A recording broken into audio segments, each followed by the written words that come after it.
Minasan konnichiwa, Ali desu. Hey everyone, my name is Ali. Welcome back to the channel and Happy New Year 2025. Today's video is the first video of the year 2025. May 2025 bring you all the happiness you deserve and the healthy productivity you want to achieve. Today we're doing a very exciting video because we're going to be doing my 2024 language learning recap. So today's recap is going to be the full recap for the year 2024. And to do that, I will bring you guys along into the creation process of my yearly language learning recap. Once that recap is done, we will then analyze it together in detail, which will be the meat of today's video, really analyzing my recap for 2024. And then finally, we will of course recap and reflect on my 2024 language study goals. So now that you have the whole context, guys, let's move on and start today's video.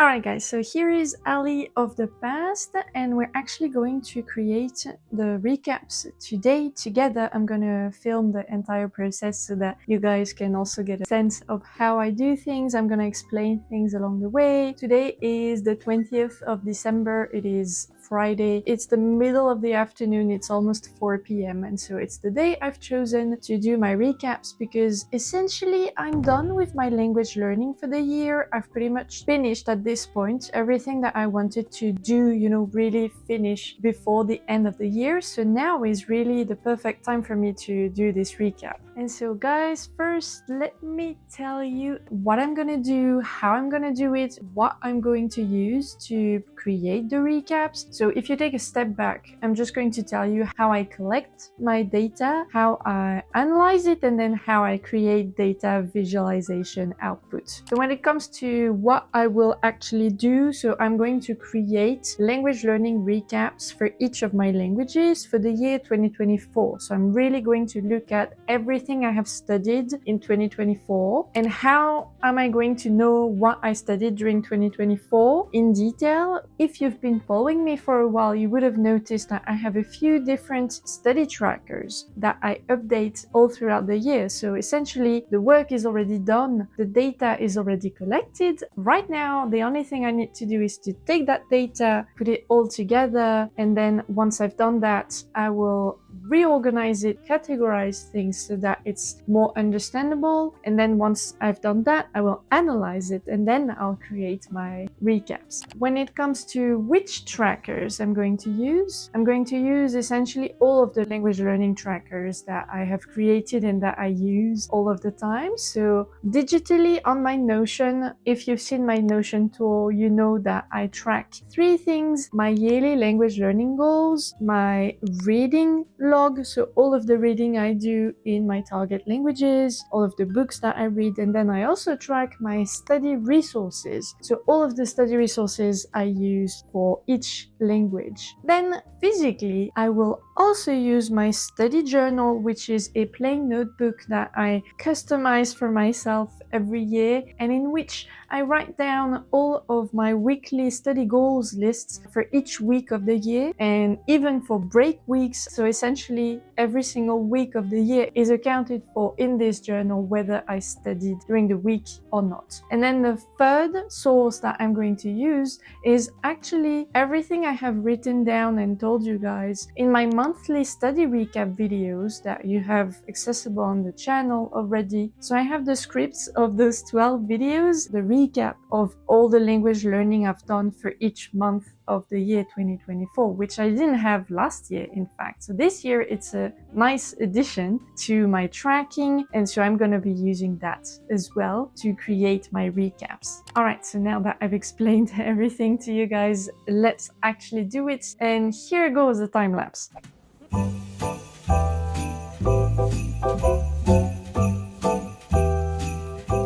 So I have been doing this kind of recap for years now, since I've started taking language learning seriously as a personal study project in my life. And I find that these recaps are really the meat of my language learning organization, because thanks to them, I'm really able to analyze how I do things, what my patterns are, where I should really direct my language study, what I should stop, what I should do more of. And in general, they're really the one step that is the most crucial for me to be able to devise what my language study goals will be for the next year.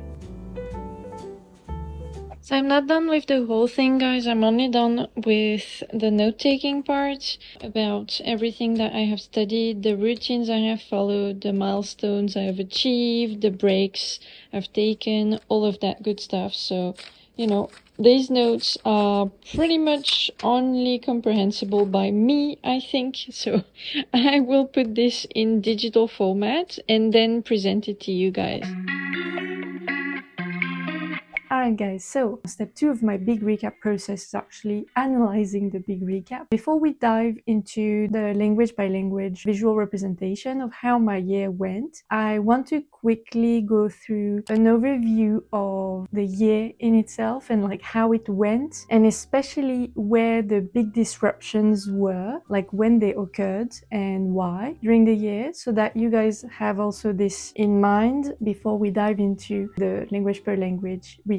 So first of all, to wrap up the year, it was definitely a calm year for me. I didn't change house. I didn't have any language exam either, so that was good. However, I had some other types of disruptions. So even though it was calm on some aspects, it wasn't very calm on other aspects. I traveled a lot, first of all. I had a big interruption in March of 2 weeks, in September as well, at the end of September specifically. Another thing that happened was a trip to Tokyo in August, so I took the time to really do some immersion at that point, so I didn't do any studying during week 31 and 32. During those 3 periods, even though I wasn't really studying, I was still doing some language immersion, even during my trips, because I was still reading in Japanese quite a lot, and I remember that I was still using Do Chinese, for example, during my March trip. So I still managed to maintain my immersion routines for each of my languages, but I didn't do any studying, and those breaks were nice breaks from studying. And then really the only disruptions I got between October and December were the few dental surgeries I got done. So of course during that time I rested quite a bit. Other than that, I'm happy to say that really during 2024 you can expect that apart from the disruptions I've just told you about, my study routines were pretty much always the same and at the same level of priority in my life. So I'm very, very lucky and very grateful to be able to say that. I think it's the first year that I was able to really prioritize my language studying and linguistic study that much, and so I'm very happy that I was able to. Then there was something else that happened. This was at the end of April. At that point I revised my yearly goals, because after 4 months of implementation I realized that actually I was going a bit faster than I thought I would on some aspects, and then slower than I thought I would on other aspects. So in the end I revised everything, and we're going to talk about that later in the video on how I revised my goals and whether or not I ended up actually achieving them. But it was at that time that I did that, and so this was also kind of an interruption, I want to say, in my flow, and this was back at the end of April. And then there was a second redirection period, and basically during that time I realized that I really needed to put more effort into my linguistic studying. I started my linguistic studying much more seriously, so I put Russian on the back burner from the end of August and the start of September. So I stopped actively studying Russian at that point. And also regarding Japanese and Chinese, I slightly changed the emphasis there because I was spending too much time studying Chinese and not putting enough efforts on my Japanese. So I just reevaluated things and reshifted my focus, I want to say. And so I decided on that. Then I had my trip. So then I really implemented this from October, from when I was back home. So that's it for the big overview of the year, you know, how the year went, what were the big periods and like the flow of everything. Now let's move on to the language per language study recap. Alright guys, I have categorized things under mainly 5 categories for each language. So we're going to talk about my study period, the resources that I've used, the study routines that I had, then the big milestones I achieved in 2024, and then finally we will close things on what my overall feeling is regarding the progress I made in each language in 2024. And let's start with my first priority language, which is Japanese. Alright, so for Japanese, so first off, I studied Japanese for the whole year in 2024. And even during the times of disruption, actually, I was still doing something in Japanese, like reading something in Japanese or listening to something in Japanese or talking in Japanese. So really, Japanese was there in my life, like every single day of the year. So I was at my happiest. Resources that I used. So you can see that I didn't use many in 2024. So this is in comparison with previous years. I can tell you why. I can identify like 3 different reasons for it. First of all, I wanted to like slow down with like active studying of Japanese after taking the N1, because I had used before, sitting the N1 for like 2 years straight. I used lots of textbooks and exercise books and prep books. I just wanted to slow down there. So that's exactly what I did in 2024. Second reason is that the resources I chose to go through in 2024 actually took more time, or at least I chose to take my time with them. They were quite hard to go through, so that's why. And then the third reason was that I really wanted to focus my attention more on immersion and also language production, so output, writing skills and speaking skills in Japanese in 2024, rather than actively studying the language, because I need to do less of that now. So that's, those are the main reasons why I didn't use many resources for Japanese. Regarding my study routines now, I can say that the first part of the year was really focused on kanji, active studying, and then listening immersion. I did a lot of listening immersion during that first part of the year. And then from July, I would say that I was more focused on improving my level to go up to university level. So I was more focused on academic Japanese, like essay composition and just overall like language output. I was really focusing on improving my writing skills and also my speaking skills. Really clearly different periods for me where I had completely different study routines. Now, concerning the big milestones I achieved in Japanese in 2024, so all of them are related to language comprehension skills. So regarding reading comprehension skills first, overall my level made a huge leap in 2024. The most significant improvement there is that now I can read academic works in Japanese without much issue. It still takes me more time than, if I read things that I'm more used to. I'm now able to read research papers and academic books, for example. And the second thing I'm now able to read is older literature. And in 2024, I read Ningen Shikaku and Kokoro. Those books are clearly written in older language. Not that old, but still older Japanese. And I was able to read them a bit more slowly, of course. I also reached 200 books read in Japanese, which was of course a big milestone in my study journey of the language. And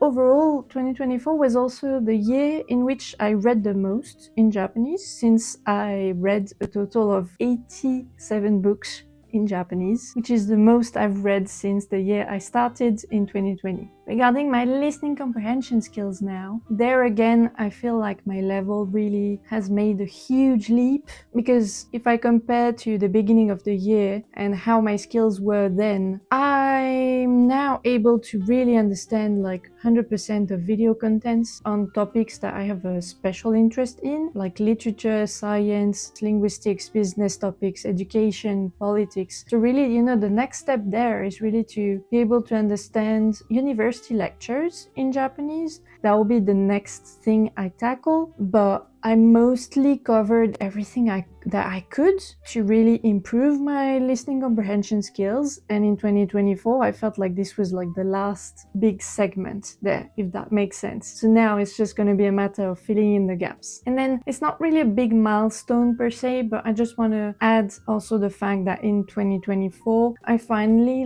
was able to produce essays in Japanese, so written essays. And this also felt like a huge achievement and something I wasn't really able to do before 2024. So overall, what I can say about my Japanese is that I'm very pleased with the progress I made in 2024.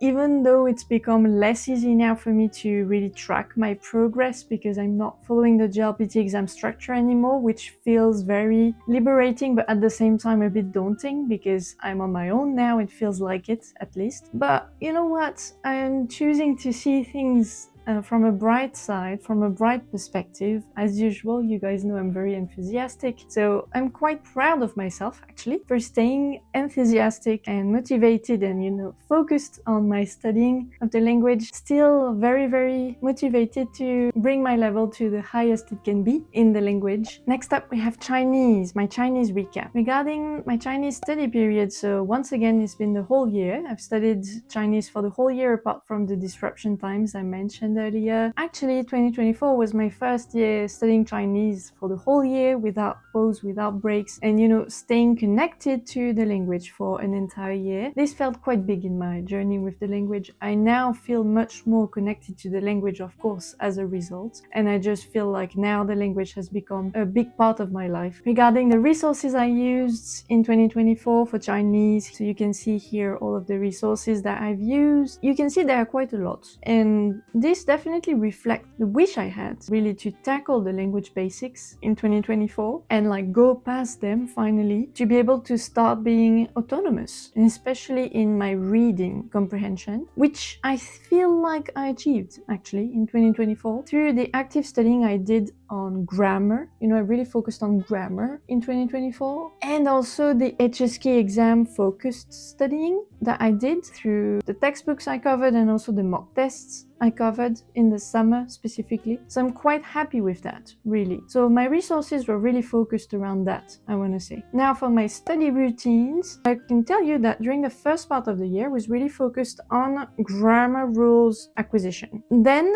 once I felt more comfortable with grammar, I tested myself with an HSK 1 exam. This was in May. And then I covered multiple HSK 2 exams to make sure I had the level, which I had. I passed all of those mock exams. And then once I was past this stage, I dived even more into my reading comprehension, which also was, a big study routine in itself because I was reading more and more in Chinese. And then the last stage of the year was really all about speaking practice for me because I finally started my conversation lessons in September, and then I just didn't stop all the way through the end of the year. So finally, it means that I really acquired the tones and the pronunciation for Mandarin Chinese thanks to my tutor. So this felt like a big thing in my journey with the language. And in general, like I said earlier, I just had for the whole year a really implemented core study routine of Chinese, and I did not miss one single week of listening and reading practice in Chinese. Now for the big milestones of the year, I finally finished using my NHK Newman textbook. This felt quite big because I'd been using this textbook since 2022, and because of the big breaks I'd taken in my studying of the language,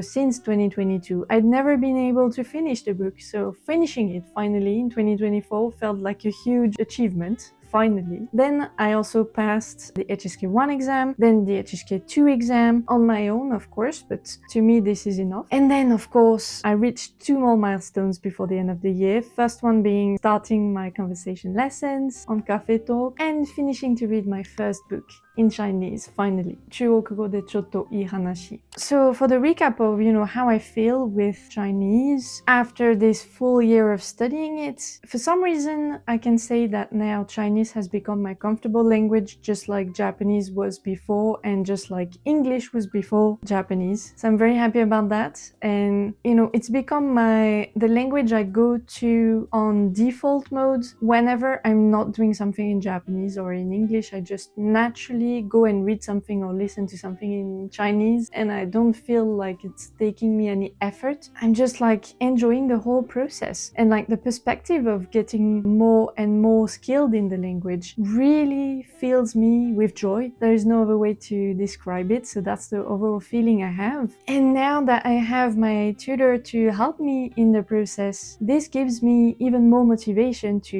pursue learning it and someday reach fluency in Chinese. So I'm just excited to see what the future holds. Alright, and the last recap we're gonna make is the recap for Russian. So if you guys followed my last monthly recaps, you would know that I stopped studying the language around the end of August, actively studying the language, I mean. So I studied it for 8 months in total in 2024, and then I had to take a break from Russian because I wanted to focus on my linguistics studying it instead, so I just put it on the back burner, on maintenance mode for the rest of 2024. So in the end, I studied it actively from January to August. 2024 was the first time I really seriously dived into Russian, and this was a great, fun language for me to, dive into on top of Japanese and Chinese. And so the resources I used also reflect that, because I really,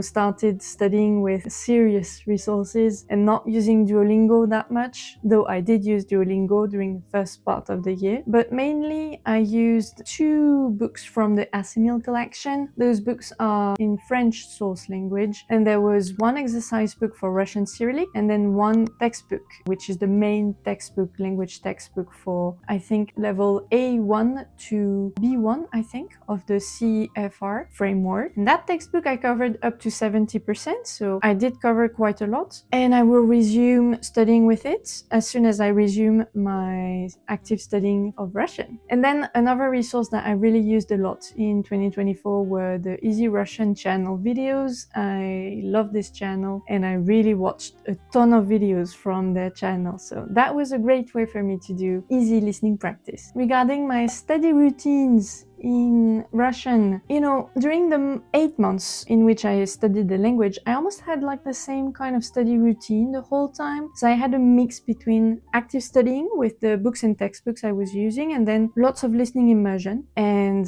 on top of that, I was also focusing on Cyrillic acquisition, reading and writing, and also specifically I learned to write cursive. So cursive Cyrillic, that was a big milestone. So now going on to the big milestones. Learning to write Russian Cyrillic in cursive letters felt like a big milestone. I was very proud to be able to reach this milestone, and I really want to maintain my level there. And then another big milestone was to start listening immersion, like really proper listening immersion, and even shadowing towards, I think March. From March onwards, I just did a lot of shadowing almost with every video that I was watching, especially from the Easy Russian channel. So that felt also very big, to start shadowing. So overall, the feeling I've got with Russian, properly starting to study Russian in 2024 felt extremely rewarding, but at the same time, I'm a bit frustrated that I had to stop for a while, that I had to take a break from it. But I know that when I'll be able to resume my studying, I'll be really happy. And I've made my peace with it.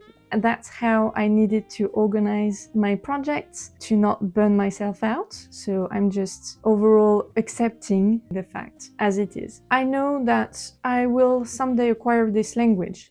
Again, just like for Chinese, it's a fact. It's not even a matter of motivation, it's a fact. I will learn this language. I don't know when I'll be able to reach fluency, but someday I will. And it just I'm just taking it super easy, and we'll see where this leads me. I have no idea, but I'm very excited to learn. I'm very excited to finally have the capacity again to resume my active studying of the language. Maybe it will happen in 2025, maybe not. We'll see when it happens, but overall I'm just happy to go with the flow with Russian.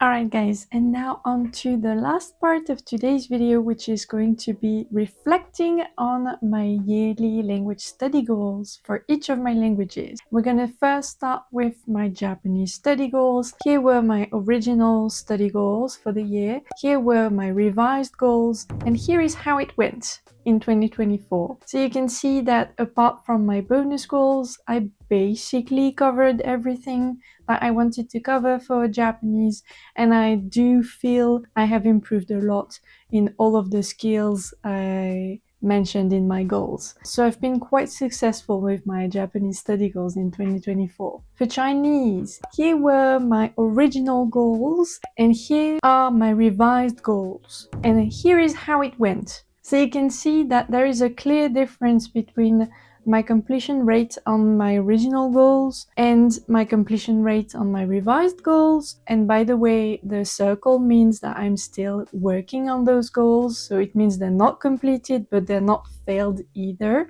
Overall, even though I feel like it was necessary for me to upgrade my goals and to revise them at the end of April, I should have maybe been less optimistic, especially regarding my reading goals, because I definitely didn't have time to read 2 books in Chinese, only 1, as you guys know. Now for my Russian study goals, here were my original goals, here were my revised goals, and here is how I did on them.